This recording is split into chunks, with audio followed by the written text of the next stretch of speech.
The Buffalo Bills are champions of the AFC East for the first time in 25 years. A big step, but just one step on their way to a Super Bowl, Steve. It's a great time to be in Buffalo right now. Those Buffalo Bills of yours winning the AFC East title for the first time since 1995. I look very different than I did in 1995, and you look exactly the same. In the inner office here, they had a thing going around. That was the thing. Everybody shows a picture. Where were you in 1995? And, you know, all the Bills employees are 6 years old or whatever. Josh Allen's in utero. Me, I'm standing there on the field in helmet and full gear. Steve Tasker was a fan favorite on the last Buffalo team to win the AFC East. On a team loaded with Hall of Famers, the current Bills broadcaster made his mark on special teams. We had Kevin Stefanski mic'd up this year. Hardest thing in football to do. And he said the hardest thing to do in the game of football is not play quarterback. It's not play quarterback. But it's to be on the front line. On kickoff return. These dudes are running full speed. That is hard. That is hard. Would you agree with that? Yeah, it's a great way to get all the anxiety out, man. It's fun. You get to go bang into whoever's in your way with no repercussions.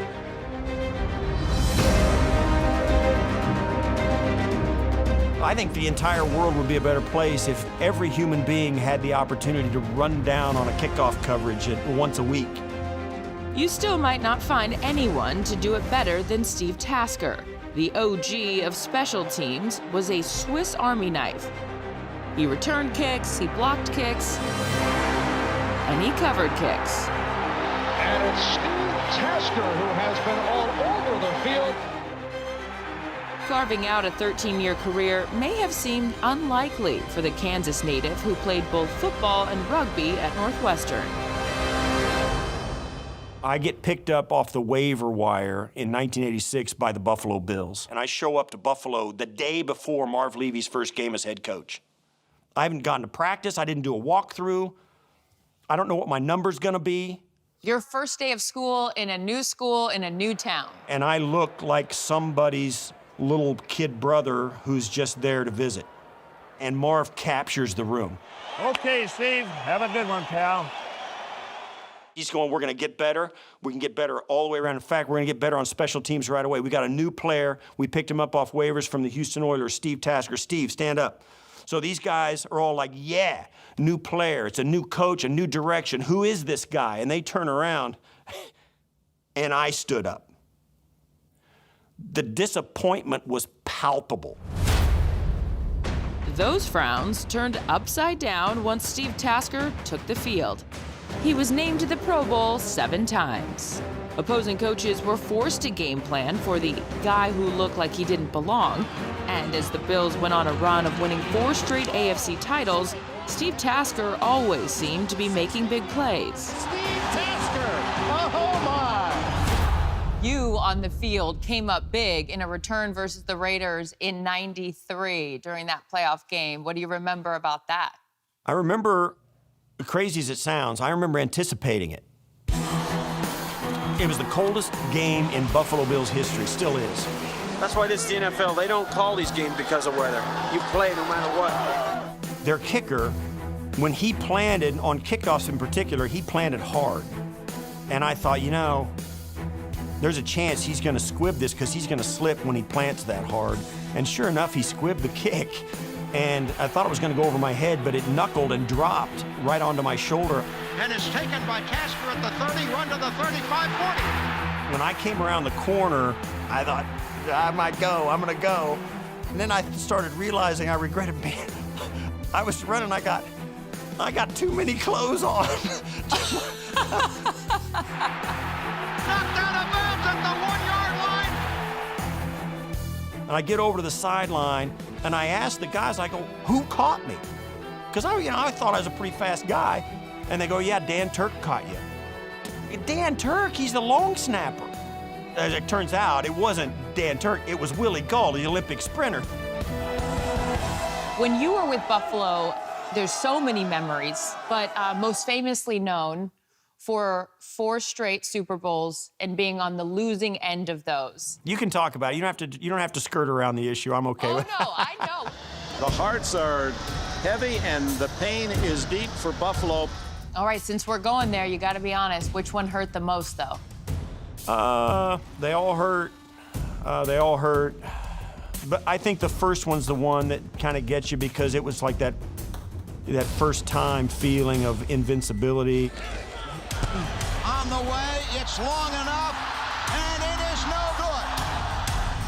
good. You've overcome so many challenges, and to have it be that kind of game where you have a chance to win it and it doesn't happen for you, that's the one that hurts the most.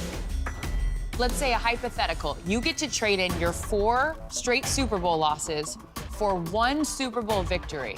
Would you do it? No way. No way, because no, I wouldn't trade any of it. It was all awesome. It was a great run. The fact that I got to experience that with the guys that I did, in the city that I did, with the team that I did, is worth all of it. I don't think I can do that. I wouldn't turn in any one of those 4 trips just for one that went the way we wanted it to. Bills fans today would gladly settle for just 1. Today's team has captured the city much like Tasker's group did 3 decades ago. Well, there's a reason it's called Bills Mafia. You guys stick together through the good and through the bad. Yeah, it's pretty unbelievable that the fan base from those 90s teams grew in the midst of 2 decades of hardship. The fun that they're having and the joy and the generational passing of the torch and how different it is in these days than it was back when people were wearing Zubaz and had mullets and starter jackets. Tasker and Buffalo have a lot in common. It always seems like they have something to prove. As the Bills strive to fit in with the NFL elite, Tasker waits patiently for his chance to be immortalized alongside his Hall of Fame teammates. You are arguably the best special teams player to ever have played this game. Do you think you deserve to be in the Hall of Fame? Certainly, if you're going to put a special teams guy in, I'm happy to be in that conversation. I understand the debate. I know it's difficult to make an argument when you're comparing a person like me to a person like Bruce Smith or a Jim Brown or a Joe Montana. You're the guy at home.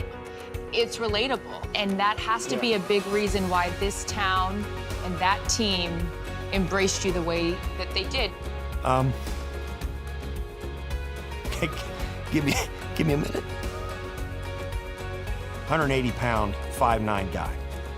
I don't look like I should be playing. It is a struggle when you don't feel like you fit in, and you're always overlooked. The proudest thing about my career was when it was over, that those guys loved and respected me.